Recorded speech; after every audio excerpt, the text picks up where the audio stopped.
Tentei 2 fertilizações e não deu certo. Tive 3 abortos. Aí eu vou consultar com um especialista. Aí o especialista olha para mim e diz assim: isso daí é um fator imunológico. São as células NK. Eu consulto com outro especialista que diz: não são as células NK. Eu vou para o Google e o Google me diz que são as células NK.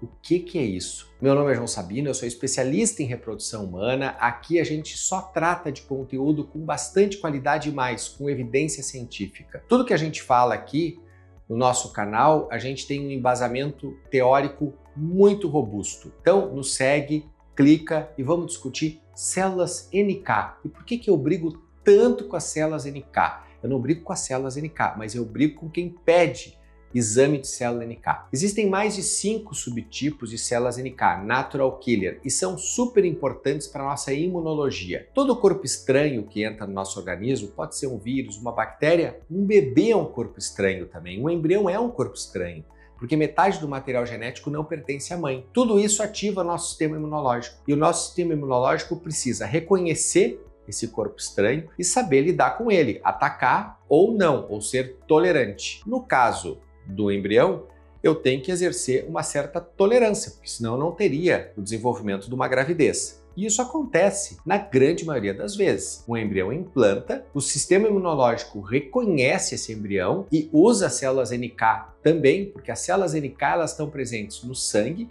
todo o nosso organismo e no útero. São mais de 5 subtipos de células NK e que elas fazem parte do reconhecimento e, em alguns casos, da tentativa de destruição desse material estranho, dessa bactéria, desse vírus, desse fungo, seja lá o que for. Então, as células NK são fundamentais para o nosso sistema imunológico. Elas fazem parte do nosso arsenal, do nosso exército contra os invasores do nosso corpo. Mas então, elas faz sentido, né? Se elas fazem parte, eu tenho elas ativadas, eu tenho elas mais ativadas que o normal, o embrião vai tentar implantar e elas vão combater esse embrião. Não é bem assim que funciona, porque eu tenho que ter a sinalização das células NK até para dizer para o nosso sistema imunológico: olha, o embrião ele é um corpo estranho, mas ele pode implantar, ele deve implantar. E isso está muito bem estabelecido com diversas pesquisas. Tem muita pesquisa mostrando que as pacientes que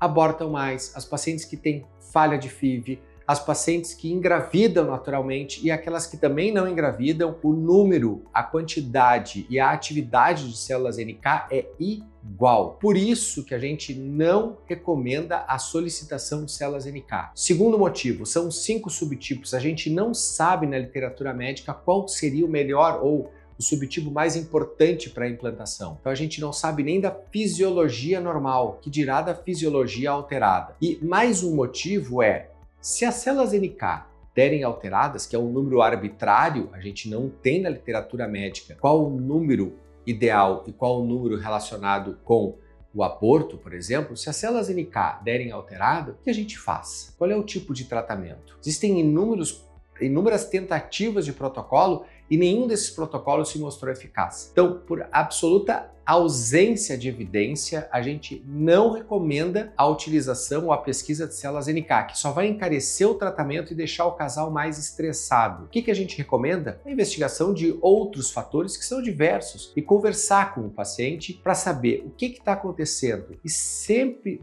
tendo em vista que a gravidez é o objetivo, mas não pedir qualquer exame e nem onerar ou deixar esse casal mais estressado que está. Gostou desse vídeo? Quer perguntar sobre célula NK ou qualquer outra coisa? Usa aí embaixo, dá um joinha, nos segue, que para nós é importante.